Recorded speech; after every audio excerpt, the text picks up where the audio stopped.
ലഹരി ഉപയോഗിക്കുന്നെന്ന് രഹസ്യവിവരം. റാപ്പർ വേടന്റെ ഫ്ളാറ്റിൽ പോലീസ് പരിശോധന. പിടികൂടിയത് 6 ഗ്രാം കഞ്ചാവ്.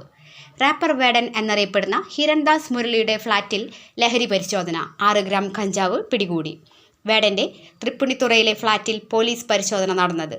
ഫ്ളാറ്റിൽ ലഹരി ഉപയോഗിക്കുന്നുണ്ടെന്ന രഹസ്യവിവരം ലഭിച്ചതിനെ തുടർന്നാണ് ഡാൻസ് ഓഫ് സംഘം എത്തിയത്.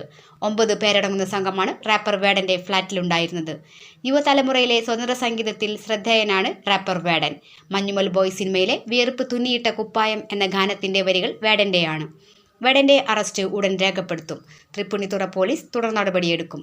വേടൻ ലഹരി ഉപയോഗിച്ചോ എന്നറിയാൻ മെഡിക്കൽ പരിശോധന നടത്തുമെന്നും പോലീസ് അറിയിച്ചു. ഇന്നലെ രാത്രിയാണ് പ്രോഗ്രാം കഴിഞ്ഞ് ഹിരൺദാസ് മുരളി സുഹൃത്തുക്കളോടൊപ്പം ഫ്ളാറ്റിൽ എത്തിയത്. 9 പേരാണ് റൂമിൽ ഉണ്ടായിരുന്നത്. ഒപ്പമുണ്ടായിരുന്നവരെ കുറിച്ച് വിവരങ്ങൾ തേടുമെന്ന് പോലീസ് അറിയിച്ചു. കുറച്ചു നാളുകളായി ഹിരൺദാസ് മുരളിയുടെ ഫ്ളാറ്റ് നിരീക്ഷണത്തിലായിരുന്നുവെന്നും പോലീസ് പറഞ്ഞു. ആരും സിന്തറ്റിക് ഡ്രഗ്സ് ഉപയോഗിക്കരുതെന്നും അത് ചെകുത്താനാണെന്നും റാപ്പർ വേടൻ കഴിഞ്ഞ ദിവസം നടത്തിയ പരാമർശം ഏറെ ശ്രദ്ധ നേടിയിരുന്നു. സിന്തറ്റിക് ഡ്രഗ്സുകൾ നമ്മുടെ തലമുറയുടെ തലച്ചോറിനെ കാർന്നു തിന്നുകയാണെന്നും നിരവധി മാതാപിതാക്കളാണ് തൻ്റെ അടുത്തെത്തി മക്കളെ പറഞ്ഞ് മനസ്സിലാക്കണമെന്ന് പറയുന്നതെന്നും വേടൻ കഴിഞ്ഞ ദിവസം പറഞ്ഞിരുന്നു. ദയവ് ചെയ്ത് ആരും ലഹരിക്ക് അടിമപ്പെടരുതെന്നും വേടൻ പരാമർശിച്ചിരുന്നു.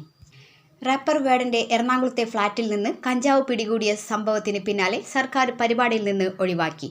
വേടന്റെ റാപ്പ് ഷോയാണ് സർക്കാർ റദ്ദാക്കിയത്. സംസ്ഥാന സർക്കാരിന്റെ ഇടുക്കിയിലെ 4ാം വാർഷികാഘോഷ പരിപാടിയിൽ നിന്നാണ് വേടന്റെ റാപ്പ് ഷോ ഒഴിവാക്കിയത്. റാപ്പർ വേടൻ എന്നറിയപ്പെടുന്ന ഹിരൺദാസ് മുരളിയെ കഞ്ചാവ് കേസിൽ പിടിച്ച സാഹചര്യത്തിലാണ് തീരുമാനമെന്ന് അധികൃതർ അറിയിച്ചു. അതേസമയം മലയാള സംഗീത ലോകത്തെ നവതരംഗമായ ചില ഗായകർ ലഹരിയുടെ സ്ഥിരം ഉപഭോക്താക്കൾ എന്ന നിഗമനം എക്സൈസിന് നേരത്തെ തന്നെ പങ്കുവച്ചിരുന്നു. മലയാള സിനിമയിലെ പിന്നണി ഗായികയും 2 ഗായകരും സ്ഥിരം ലഹരി ഉപയോഗിക്കുന്നെന്ന് എക്സൈസ് കണ്ടെത്തിയിട്ടുണ്ട്. ഇവർ നിരീക്ഷണത്തിലുമായിരുന്നു. ഇതിനിടെയാണ് റാപ്പർ വേടന്റെ വീട്ടിൽ റെയ്ഡ് നടക്കുന്നത്. പരിപാടികളിൽ എത്തിയ ശേഷം ലഹരി ഉപയോഗിച്ച് പലർക്കും പാടാൻ കഴിയാത്ത സ്ഥിതിയാണുള്ളതെന്ന് എക്സൈസ് കണ്ടെത്തിയിരുന്നു. നിരോധിത ലഹരി വസ്തുക്കളുടെ ഉപയോഗമാണ് ഇതിന് കാരണം. 10ലധികം ന്യൂജൻ ഗായകരെ നിരീക്ഷിച്ചു വരികയാണ്. പരിപാടികളുടെ മറവിൽ ലഹരി ഉപയോഗം നടത്തുന്നു എന്ന നിരീക്ഷണത്തിന്റെ അടിസ്ഥാനത്തിലാണ് നടപടികൾ. ആവശ്യമെങ്കിൽ മുടിയുടെ സാമ്പിൾ ഉൾപ്പെടെ ശേഖരിച്ച് പരിശോധിക്കുമെന്നും എക്സൈസ് നേരത്തെ തന്നെ വിശദീകരിച്ചിരുന്നു. തൃശൂർ കഴിമ്പ്രം ബീച്ച് ഫെസ്റ്റിവലിൽ നടന്ന പരിപാടിക്കിടെയായിരുന്നു വേടന്റെ പരാമർശം. ഈ വേടനെയാണ് ഇന്ന് എക്സൈസ് പൊക്കിയത്. ദയവ് ചെയ്ത് ആരും തന്നെ ലഹരിക്ക് അടിമപ്പെടരുതെന്നും നിങ്ങളുടെ ചേട്ടന്റെ സ്ഥാനത്ത് നിന്നാണ് ഇങ്ങനെ സംസാരിക്കുന്നതെന്നും വേടൻ പറയുന്നുണ്ട്. ഞാൻ ഇക്കാര്യം പറയുമ്പോൾ കള്ളു കുടിച്ചിട്ടല്ലേ നീയൊക്കെ ഇതെല്ലാം പറയുന്നതെന്ന് നിങ്ങൾ ചോദിക്കും. എന്നാൽ സിന്തറ്റിക് ഡ്രഗ്സ് എന്ന വിഷയം ഗൗരവത്തോടെ കൈകാര്യം ചെയ്യണമെന്നും ഡ്രഗ്സ് നമ്മുടെ തലമുറയെ തന്നെ നശിപ്പിക്കുകയാണെന്നും വേടൻ പറഞ്ഞു. സ്വന്തം അപ്പനെ കൊല്ലാനൊക്കെ ഒരാൾക്ക് തോന്നുമോ? ഇതിനെല്ലാം പിന്നിൽ സിന്തറ്റിക് ഡ്രഗ്സിന്റെ സ്വാധീനമാണെന്നും വേടൻ പറയുന്നുണ്ട്. തൻ്റെ വാക്കുകൾ കേൾക്കുമ്പോൾ വിഷമിക്കരുത്. ഇതൊക്കെ വേണ്ടെന്ന് വെച്ചാൽ അച്ഛനെയും അമ്മയെയും എല്ലാം നോക്കി നന്നായി ജീവിക്കാമെന്നും വേടൻ പറഞ്ഞിരുന്നു. ഈ ഗായകനും പക്ഷേ എക്സൈസിന്റെ നിരീക്ഷണത്തിലായിരുന്നുവെന്നതാണ് വസ്തുത. ഫെബ്രുവരിയിൽ നടത്തിയ പരിശോധനയുടെ പിന്നാലെയാണ് സിനിമാ മേഖലയിലെ കൂടുതൽ ലഹരി ബന്ധങ്ങൾ എക്സൈസ് കണ്ടെത്തിയത്.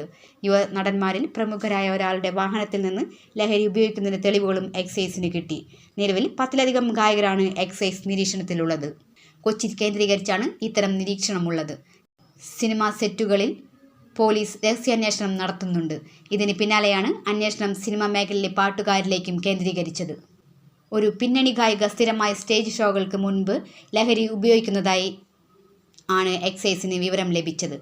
പിന്നണി ഗായകരിൽ 2 യുവ ഗായകരും നിരോധിത ലഹരി ഉൽപ്പന്നങ്ങളുടെ സഞ്ചരിക്കുന്ന മാർക്കറ്റാണെന്നാണ് എക്സൈസ് ഉദ്യോഗസ്ഥർ പറയുന്നത്.